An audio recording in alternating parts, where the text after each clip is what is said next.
All right, so you really want to get Habakkuk, huh? Buckle up because we're going deep on this one. Yeah, this book is wild. We're talking about a prophet who's like, yo, God, what's up with this? No, seriously, it's not your average prophet praising God kind of thing. Habakkuk is straight up questioning God.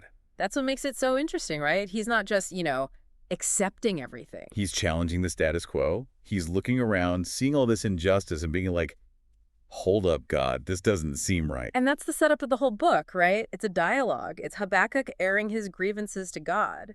And here's the crazy part, God answers back. That's what blows my mind. God doesn't just ignore him. It's like, okay, Habakkuk, let's talk this out. Exactly. And the answers that God gives, well, they aren't exactly what you'd expect. They're tough, even for us reading it thousands of years later. Like, think about the context here. Habakkuk's living under the shadow of the Babylonian Empire. Oh man, the Babylonians were brutal. Conquests, exile, destruction. It was a rough time to be alive. And then God drops this bombshell.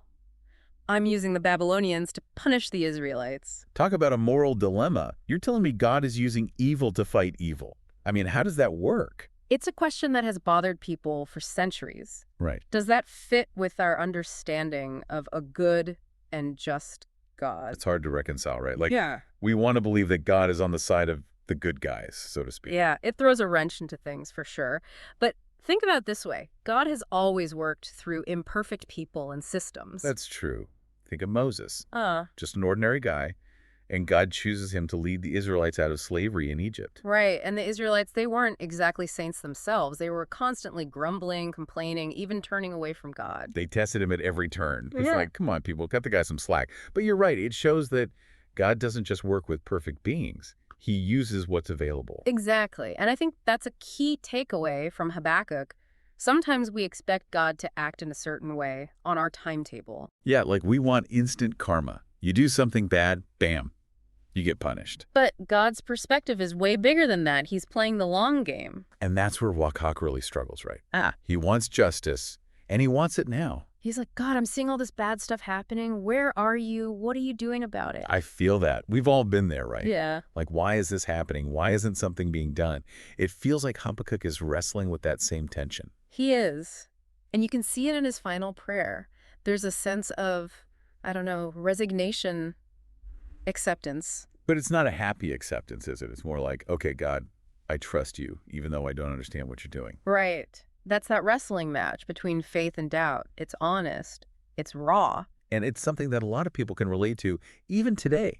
Like, how do we reconcile the suffering we see in the world with the belief in a loving God? And the age-old question, right? If God is all-powerful and all-loving, why is there so much pain and injustice? And Habakkuk doesn't shy away from that. He asks the hard questions. And you know what? He doesn't always get easy answers. And that's okay. Sometimes just asking the questions is a step towards understanding. But here's another thing to think about. Habakkuk's living in a time where people are looking to God for direct intervention. Like God's going to come down from the heavens and fix everything. Pretty much. But today we tend to rely more on science, on human effort to solve problems. So does that make Habakkuk's perspective irrelevant today? Right. It's tempting to say, well, that was then, this is now, we've moved beyond that. But I think there's still so much we can learn from his struggle. Because ultimately, Habakkuk's story is about faith. It's about wrestling with doubt. It's about trying to find hope in the midst of darkness. And those are universal human experiences, right? Yeah. Regardless of your religious beliefs, we all face challenges, we all question things, we all search for meaning. Exactly. So even though he was writing thousands of years ago, Habakkuk's story still speaks to us today. It reminds us that it's okay to question. It's okay to struggle. It's okay to not have all the answers. Because ultimately, the journey of faith is about asking the hard questions and trusting that even when we don't understand, there's something bigger at play. And that's a powerful message, don't you think? Absolutely. So if you're feeling lost, if you're questioning your faith, if you're wondering why bad things happen, pick up the Book of Habakkuk. You might be surprised at what you find. You might even find yourself in his words. I think a lot of people would. Yeah, he's kind of like the original angry prophet shaking his fist at the heavens. But at the same time, he's deeply devoted. It's a fascinating paradox. It is. And it makes you wonder, what would you do in Habakkuk's shoes? How would you respond to God's answers? Would your faith be strengthened or shaken? Those are questions worth pondering.